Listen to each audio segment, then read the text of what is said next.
네, 황두영 작가와 함께합니다. 어서 오세요. 예, 안녕하세요. 오늘 준비한 이슈는요? JB는 전자책 자주 읽으세요? 아니요, 저는 한 권도 본 적 없는데 전자책으로는. 저는 처음에는 좀 적응을 못하다가 요새는 전자책과 종이책이 둘 다 있으면 전자책으로 사는 경우가 더 많을 정도로 좀 많이 익숙해졌는데요. 더 싸죠. 뭐 약간 몇천 원 정도 차이가 납니다. 네. 그게 중요한 거 아닌가요?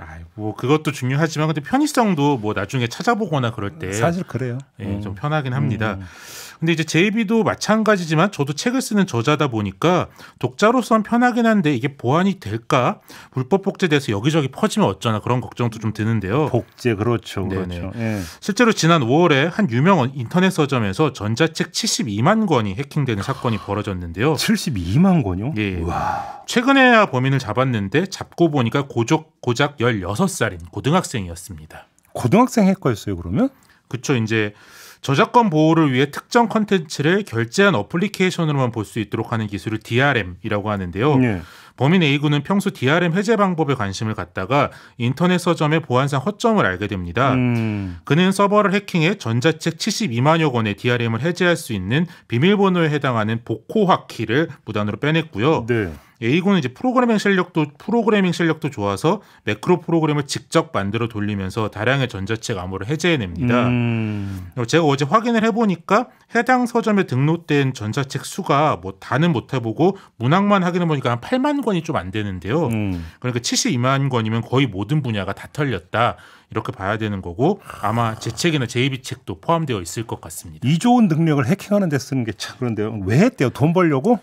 그는 지난 5월 16일 전자책 5천 권의 암호를 먼저 풀어서 1,200명이 모인 텔레그램 방에 공유를 합니다. 네. 당연히 이제 업체와 출판계는 난리가 났고요. 업체는 사건 경위는 물론 피해 규모조차 뭐 당시까지 정확히 확인을 못했는데요. 예. A군은 대범하게도 먼저 업체에 직접 접근을 합니다. 그래서 이제 돈을 주지 않으면 나머지 전자책을 모두 유포하겠다 이런 협박을 했는데요. 그래요? 예, 그가 요구한 금액은 100비트코인, 뭐 당시 시세로는 약 36억 원 정도였습니다. 비트코인으로 달라고 했다고? 예. 근데 회사 입장에서는 상대가 누군지도 뭘 갖고 있는지도 정확히 모르니까 이제 계속 끌려다닐 수밖에 없었는데요. 결국 3번에 걸쳐서 현금 7,520만 원과 1,000여만 원어치의 비트코인을 건넸고요. A군은 또 대범하게도 인터넷으로 일면식이 없는 현금 수거책과 자금 세탁책을 각각 모집하고 이들에게 일부 돈을 나눠준 후 자신이 현금 4,800만 원과 비트코인을 챙겼습니다. 대범한 게 아니라 대담한 거. 그렇죠. 아무튼 그럼 이게 개인 차원이 아니라 조직 플레이였네요. 그러면? 그렇죠. 이제 한 고등학생이라고 보기 어려운 수준인데요.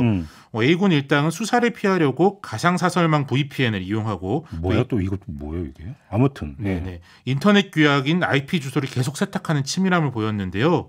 수사팀이 현금 수거책과 자금 세탁책을 먼저 잇따라 검거하면서 결국 4개월 만에 꼬리를 잡히게 됩니다. 네. 근데 A군이 처음 구상한 것처럼 비트코인만 받았으면 사실 수사가 조금 더 어려워질 수도 있는 상황이었는데요. 요새 청소년들이 워낙 모바일 세대라 그런지 해킹 기술도 대단하고 또 겁도 없는데요. 저희가 뭐 전에 말씀드린 적이 있는데 경기도교육청 전국 연합 학력평가 성적 자료 유출 사건의 주범도 예, 사건 당시 고3 학생이었습니다.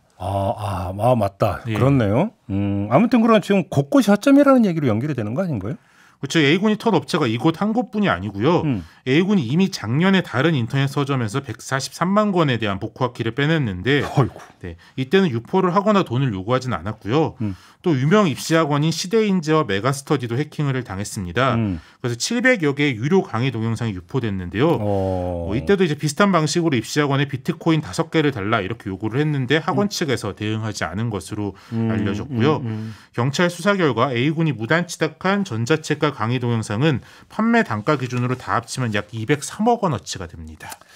아니 이 정도로 뚫렸으면 이거 좀 기술 보완이 좀 필요한 거 아니에요? 저 이제 DRM 기술은 뭐 음원, 영화, 드라마, 웹툰 등 유료 콘텐츠 시장에서는 다 쓰이는 기술인데요. 이제 비슷한 범죄가 또 어디서 터질지가 좀 알 수가 없죠. 뭐 경찰은 이제 문화체육관광부와 한국저작권보호원, 한국인터넷진흥원 등 관계기관의 DRM 보안상의 문제를 좀 개선할 것을 같이 권고를 했고요. 네. 이제 범인 처벌도 중요한데 별도로 좀 제도 개선이 어떻게 이루어지는지도 좀 지켜봐야 할 부분이 있을 것 근데 같습니다. 사실 이런 사건들의 바탕에는 어둠의 경로에서의 무료. 그렇죠. 이거를 선호하는 풍토 이게 깔려 있는 거 아닙니까? 그렇죠. 요새 뭐 책값도 많이 올라서 이런 유혹을 느끼실 수도 있을 것 같은데 경찰은 이제 유포된 전자책과 강의 동영상이 뭐 일단 삭제를 하고 삭제 후에도 유통되는지 텔레그램 및 커뮤니티 사이트를 계속 추적 모니터링 하겠다 이렇게 밝혔고요. 예. 또 이제 인터넷에 게시된 불법 저작물을 내려받는 것만으로도 형사처벌과 민사상 손해배상의 대상이 된다 이렇게 경고를 했습니다. 이제 뭐 저 같은 창작자들 생계를 좀 위해서라도 뭐 좋은 콘텐츠를 정당한 대가를 내고 많이 즐겨주시면 좋을 것 같습니다. 아이고, 나이도 어린데 그 좋은 능력을 좀 다른 데 쓰지. 그러게. 알겠습니다. 마무리할게요. 황도영 작가였습니다. 고맙습니다. 예, 감사합니다.